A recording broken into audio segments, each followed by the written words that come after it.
The fire had swallowed half the forest.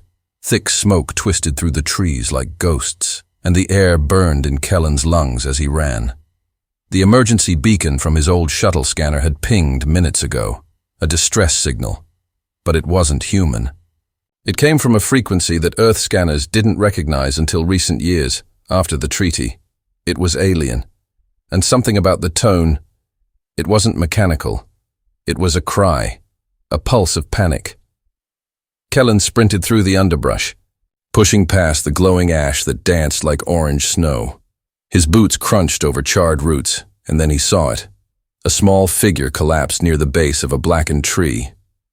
Pale lavender skin shimmered beneath torn silver robes. Her long white hair was tangled, and her legs were bent awkwardly under her. Her eyes, large and golden, fluttered, but didn't close. One arm reached weakly toward the scanner on her. Belt, but it had cracked in half. Kellen didn't hesitate. He slid to his knees beside her. Hey, can you hear me?" Her lips moved, forming strange, soft syllables. Her voice was almost musical, but weak. "Don't talk." "I've got you," he said, slipping his arms under her. Her skin was cool to the touch, but soft like silk. She gasped slightly, either from pain or surprise, but didn't resist as he lifted her. She weighed almost nothing. Kellen carried her, out of the forest, heart pounding. Behind him, the fire cracked louder, closer. His camp was 2 miles out, a small Earth Federation shelter dome, reinforced against the weather. It had food, med kits, a translator pod. When he reached it, he kicked the door open, carried her in, and set her gently on the cot. She whimpered, but still didn't resist. As he activated the translator, she looked at him, dazed. "Do not touch the binding mark," she whispered. He blinked. "What?" But she was already drifting unconscious. Kellen checked her for burns. None. But a strange glowing mark pulsed just above her heart. It looked almost like a vine made of light, spiraling in a circle. It wasn't a tattoo. It was alive. Part of her, whatever it was. He didn't touch it, but he stayed beside her, watching as the fire died away outside and the stars reappeared.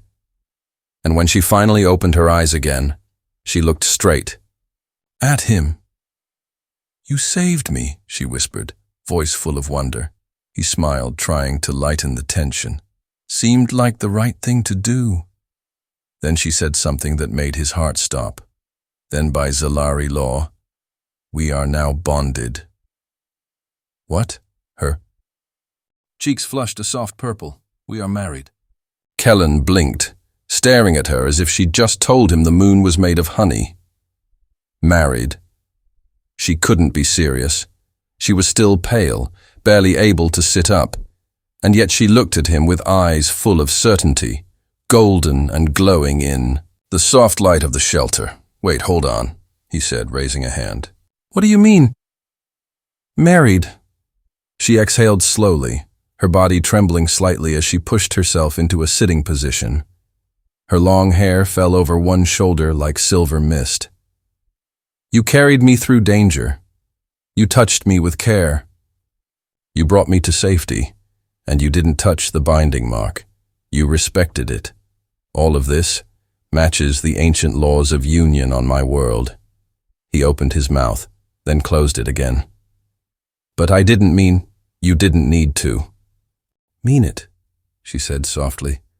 "Intent doesn't matter, only the act. You saved a Zalari female during her time of vulnerability. That means you are her chosen bond." Kellen ran a hand through his soot-covered hair. "Okay, let's just slow this down. First of all, what's your name?" Her expression warmed, and she dipped her head slightly in a kind of gentle bow. "My name is Sarava." "Sarava," he repeated. The name rolled off his tongue, smooth and light. "I'm Kellen."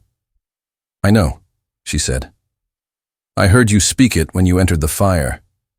Your voice reached me." Kellen stood up, pacing a little.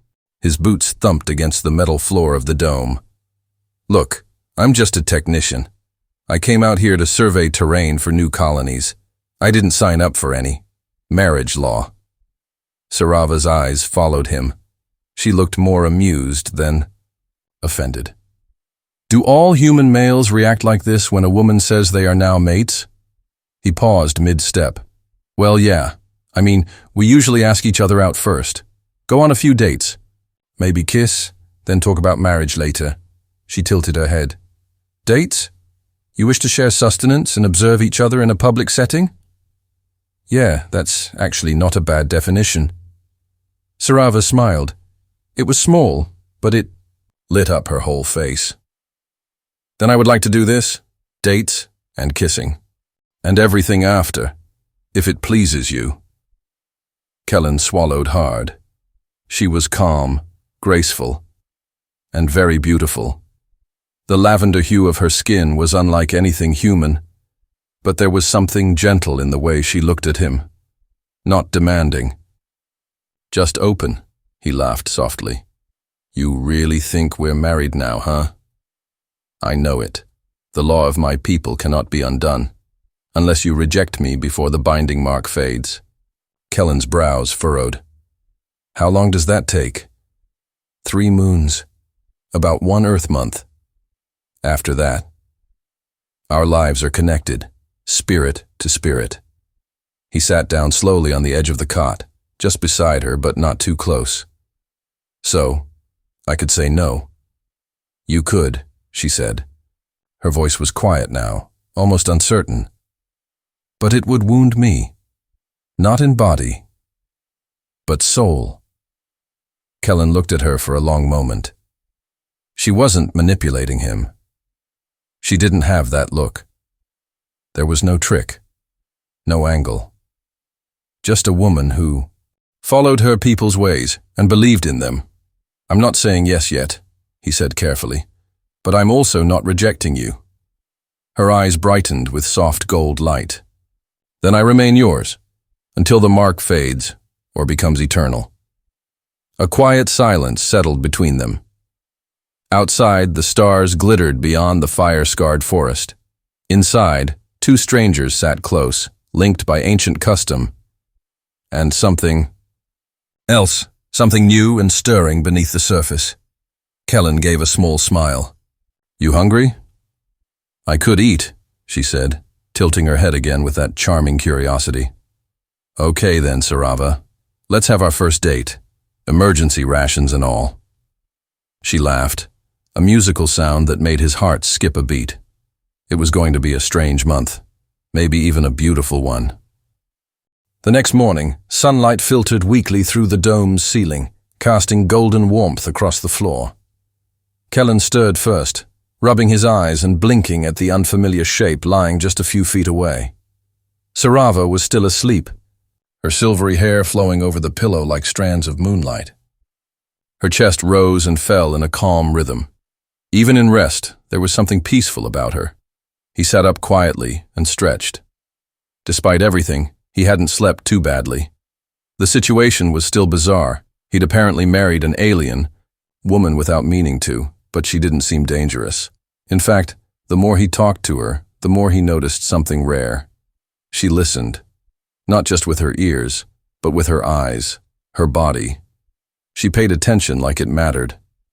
That wasn't something he got often, even from people he'd known for years. As he stood and started heating some nutrient packs, Sarava stirred. Her voice was soft and a little sleepy. "You stayed." "I told you I would," he replied. "Thought maybe you'd leave during the night. Most do." He turned, surprised. "This happened before?" "No," she said quickly, sitting up. "Not to me. But I've heard stories. Off-worlders misunderstand our ways. They fear the bond." Kellen walked over and handed her a warm pack of food. She took it with a soft nod, examining the label, with faint confusion before peeling it open. "Is it unpleasant to you?" she asked after a few bites.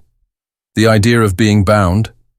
Kellen hesitated, choosing his words carefully. I won't lie. It's a lot. I mean, on Earth, relationships build slowly. There's flirting, dating, learning each other's flaws. But I've never had someone say they were mine after only one meeting. She looked down. That is why we watch. Our people don't show interest until we've studied the one we desire. Quietly, from afar. Kellen raised an eyebrow. You studied me. Sarava's cheeks flushed purple again, clearly embarrassed. I had seen you twice before, on the edge of the forest. You repaired the scanning towers. You were watching me. You were different from the others. You hummed while you worked. You laughed when your drone malfunctioned. And once, you knelt to help a creature with a broken wing. Kellen blinked. That little feather beast thing? I didn't know anyone saw that. I did. The words hung between them for a moment. Kellen felt something strange stirring in his chest. Warm, like a quiet spark. Well, he said, scratching the back of his neck. Guess I've been under surveillance. You would not be the first human admired from the trees, she teased gently. They shared a smile, and for a moment, the awkwardness faded. Later, they stepped outside the dome. The forest was quiet now, charred but no longer burning. Smoke still curled from fallen branches, but the worst had passed. Birds, both Earth native and alien species, called out in the trees. Sarava tilted her face to the sky, eyes closed, as if drinking in the light. Your sun feels soft, not like the twin stars of Zelaria. Those burn sharper. Do you miss it? Your home? Sometimes, but we were told Earth would teach us things we could never learn on our own worlds. Emotion, adaptability, connection. And, have we taught you? She looked at him, golden eyes shining. You have. Their walk was slow, calm. Kellen showed her how trees regrew after fires on Earth, how even destruction held new beginnings. She listened intently, touching scorched bark with reverence. At a small stream, she knelt and dipped her fingers into the cool water. This world, it's wild, but alive. I feel its heartbeat. Kellen watched her as she knelt there. Her white hair fluttering in the breeze, her fingertips creating tiny ripples. She was so different, yet the more time he spent with her, the more he found himself leaning in, emotionally, mentally, even physically. He sat beside her. Sarava, this marriage thing. I'm still wrapping my head around it, but I don't hate it. She turned to him, her expression soft. That is enough for now. They sat there a long time, listening to the water. No rush, no pressure. Just two souls, one human, one alien, learning to breathe together. And for the first time, Kellen wondered, what if this strange bond wasn't an accident at all? Later that evening, after another slow day of walking, resting, and quietly talking, the two of them returned to the dome shelter. The sun dipped low beyond the hills, casting the sky in colors of flame and rose. Inside, the lights hummed gently. The world outside still smelled of ash, but within the dome, it was warm and quiet. Kellen worked on repairing a damaged comm tablet, hoping to get a signal back to the colony base in the next day or two. They'd need supplies soon, and he was. Sure, someone would be looking for him. But every time he thought about returning to base, alone, his mind shifted back to Sarava. She sat across from him, legs tucked beneath her, braiding a strand of her hair. Her motions were slow, methodical. Watching her brought a strange sense of peace. She didn't fill the air with needless words.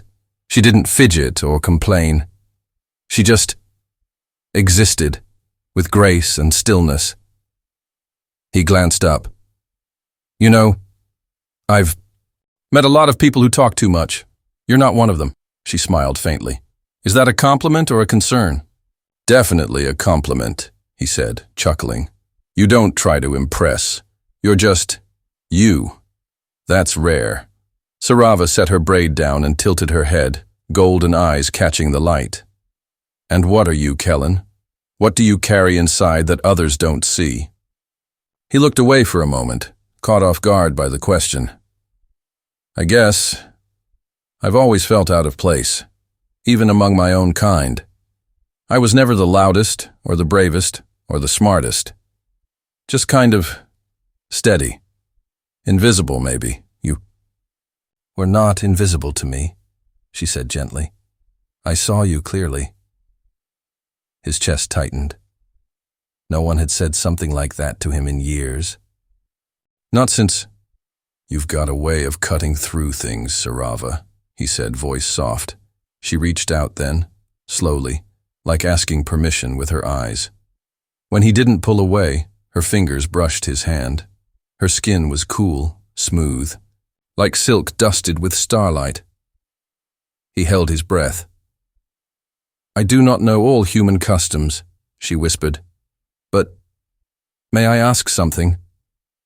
Of course. Would it be all right if I lay beside you tonight, just to rest, not to bind further, only to feel warmth? He nodded, heart thumping. Yeah, I'd like that. When they curled up on the cot later that night, it wasn't in a rush of passion. It was slow, natural. Her head rested against his chest, and he wrapped an arm around her shoulders. The rhythm of her breathing matched his after a while. Their bodies, different in shape and color, seemed to find a shared language anyway. You smell like sun and soil, she murmured, almost in sleep. He smiled in the dark. You smell like lightning and flowers. She gave a soft hum, pleased. A good match. They lay like that for hours. Outside, wind moved through the trees, and far-off creatures called to one another. Inside, no words were needed. In the middle of the night, Kellen woke briefly. Sarava's fingers had found his, lacing through them even in sleep. Her body was soft against his, her expression peaceful. He whispered, barely louder than breath, I don't know what's happening to me, but I don't want it to stop. And in her sleep, she smiled, as if she heard every word. Maybe the law hadn't forced them together. Maybe fate had just used it to guide them home. By the time Kellen got the comm tablet working, 3 full days had passed. A soft signal buzzed through, flickering on the cracked screen. The emergency response unit from the colony would arrive by morning. They were safe now. Supplies would come. Medical help. Rescue. But as he sat outside the dome under a sky filled with unfamiliar stars, he didn't feel relief. He felt uncertain. Sarava joined him quietly, her footsteps light against the soil. She sat beside him without a word, curling her legs beneath her. For a while, they just watched the sky. I made contact, he said eventually. They're coming. Should be here just after sunrise, she nodded slowly. You'll return with them. I'm supposed to, and me. He turned to her, heart heavy. That's the thing. I don't want to leave you. Her golden eyes glowed in the starlight. Then don't. But your people, this marriage law, the traditions, what happens if I go back and they try to separate us? Would they accept me? Would Earth even allow it? Sarava reached out, brushing a strand of his hair aside. The law says that once a soul bond is accepted by both, it cannot be undone. Not by planet, nor ruler, nor time. Kellen blinked. Soul bond? She gave a small smile. That night in the dome, when you let me rest beside your heart, when our breathing became one. You accepted it, even if you didn't speak it. I didn't mean to bind you, but you did, and I accepted. Her hand slid down his arm, fingers warm now from the firelight nearby. I am not afraid to follow you, even if your world is not ready. Kellen swallowed hard, emotion rising in his chest like a wave. And if I asked you to stay with me, on Earth, as my partner, for real, not just because of law, but because I want you beside me. Her lips parted, breath catching. Then I would say yes, again, 1,000 times. They leaned in at the same time. This time, no barriers, no confusion, no law hovering overhead. Just a kiss, soft, uncertain at first, but deepening with every second. It tasted of smoke and hope, of ash giving way to bloom. When they finally parted, Sarava's voice was barely more than a whisper. So, is this what human love feels like? He smiled, resting his forehead against hers. No, this is what real love feels like, human or not. Morning came fast. The rescue shuttle landed with a hiss of steam and rotating lights. Medics poured out. They checked vitals, scanned burns, documented the damage. Kellen gave brief answers, too distracted to focus. All his thoughts stayed on the silent figure just behind him. When one officer approached Sarava, asking her to return to her assigned alien quarters, Kellen stepped between them. "She's with me," he said. "Firmly. She's part of the Zalari settlement. It's protocol. She's my wife," he cut in, "according to her people and mine. I'm not letting her go." The officer stared at him for a moment, then nodded slowly. "Understood. We'll notify Central Authority. It may take time to process." "I've got time," Kellen said. Sarava stepped forward, fingers brushing his once more. "And I will wait." Weeks later, paperwork still sat in review. News of their bond spread through both colonies. Some were outraged, some were inspired. A few tried to separate them, but none succeeded, because in the end, the law was clear. When a Zalari gave her heart, and the human held it gently, the stars themselves bore witness. And so, a fire led to a meeting. A rescue led to a kiss. And what began with smoke ended in something far brighter, a love neither world could deny.